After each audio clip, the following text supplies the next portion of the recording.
Les amis, bonsoir et bienvenue dans cette nouvelle vidéo qui n'était d'ailleurs pas prévue, mais j'ai vraiment jugé utile de vous la faire parce que ça peut être susceptible de vous intéresser. Alors je vais entamer le sujet tout de suite.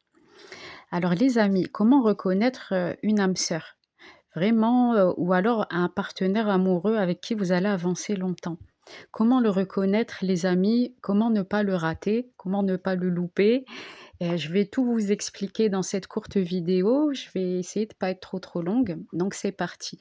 Alors les amis, quand vous rencontrez un vrai lien d'âme, là je parle vraiment d'une âme sœur, positif. Je parle pas de karmique toxique en fait ou de flammes jumelles ou autre. Parce que les flammes jumelles, vous avez assez donné, dans des incarnations antérieures, donc ce n'est plus la peine de rechercher des flammes jumelles, à part si vous voulez galérer parce que c'est vraiment très toxique. Donc là, je vous parle vraiment des vrais liens d'âme. Donc en général, quand on rencontre un vrai lien d'âme, même par caméra, hein, par exemple, ça peut être, je sais pas moi, vous parlez à un ami, sur, FaceTime, il va vous présenter un ami à lui qui est en train de dîner avec et vous faites juste coucou à son ami, vous avez l'impression de le connaître depuis toujours. Donc en fait, là, ce sont comme les âmes qui se reconnaissent des personnes et il y a des synchronicités en général. Donc les rencontres, elles sont souvent pas prévues ou alors vous pouvez être amené à rencontrer la personne par hasard. Quand il y a un lien fort, vous pouvez vous rencontrer par hasard, même si, vous habitez à une certaine distance.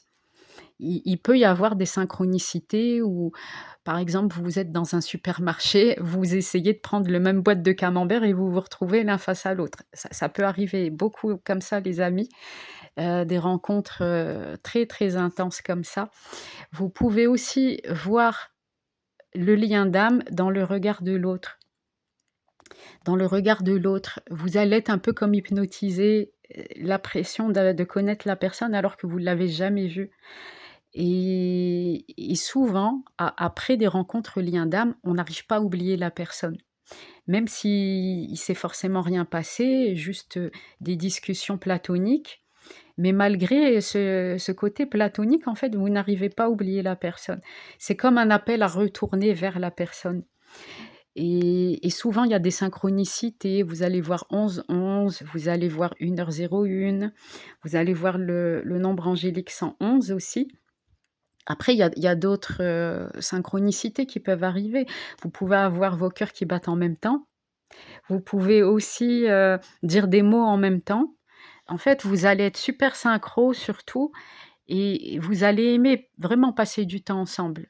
Vous allez pas vous supporter, en fait, parce que quand vous commencez à supporter votre conjoint, je vous plains, vraiment je vous plains et ça voilà quoi. Moi personnellement, j'aimerais pas avoir un conjoint que je dois supporter, mais vous allez vraiment, comment dire? Être synchro tous les 2, avoir à peu près je vous demande pas d'être des clones les amis, mais vous allez être sur la même longueur d'onde et qui ne veut pas d'un lien comme ça vraiment? Qui ne veut pas d'un lien comme ça? Donc voilà. Alors il y a le regard. Le regard vraiment, vous allez vous captiver l'un l'autre et ça va être furtif en fait. Et après, vous allez beaucoup penser à la personne. La personne, elle va limite habiter votre esprit.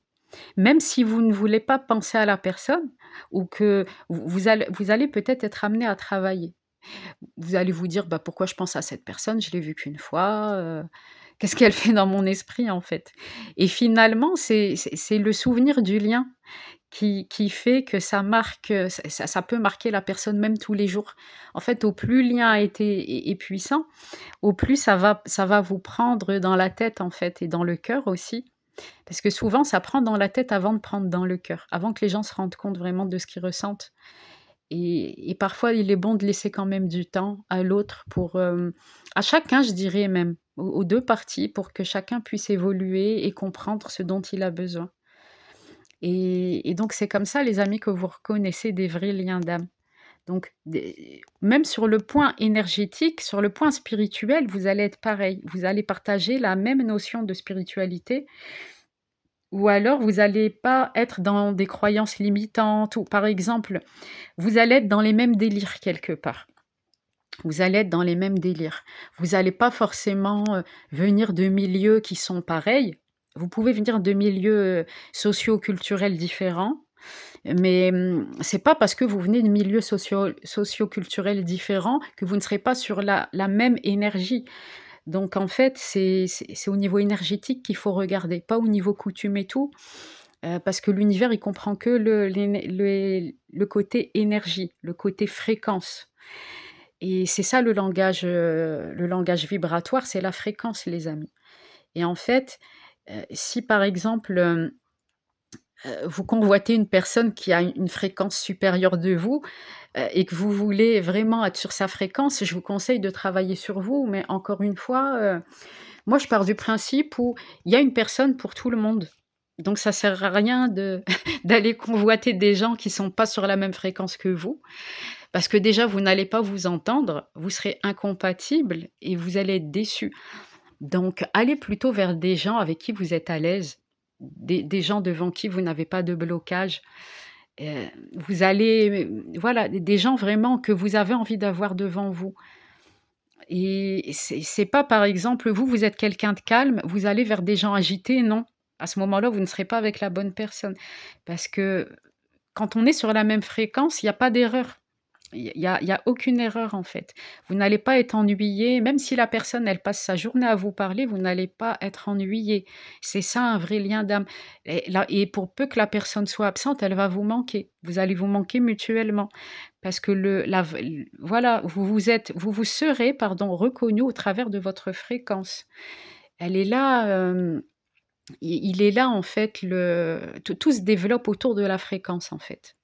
Tout se développe autour de cette fréquence-là et quand on est sur la même fréquence, les amis, parfois, vous avez même pas besoin de parler pour vous comprendre. Juste le regard. Tout se passe dans le regard, les amis, pour vraiment ceux qui travaillent spirituellement. Je parle pas de ceux qui passent leur journée à faire autre chose que de travailler sur leur spiritualité, par exemple. Mais bon, après chacun fait ce qu'il veut, mais bon, en général, quand une personne est pour vous, elle sera sur la même fréquence. Elle sera pas en dessous de vous, elle va pas vous saouler, vous n'allez pas vous ennuyer, très clairement. Vous n'allez pas vous ennuyer avec une personne qui est sur la même fréquence que vous. Au contraire, vous allez lui poser des questions, vous allez avoir envie de connaître la personne, d'aller vers elle, de cultiver beaucoup plus de choses et voire même de partager voilà, d'argumenter, de partager, beaucoup de choses ensemble. Pourquoi pas? Ça peut commencer par une amitié ou faire plus connaissance, par exemple. Donc voilà les amis, je vais pas la faire trop longue. Je vous dis à très bientôt.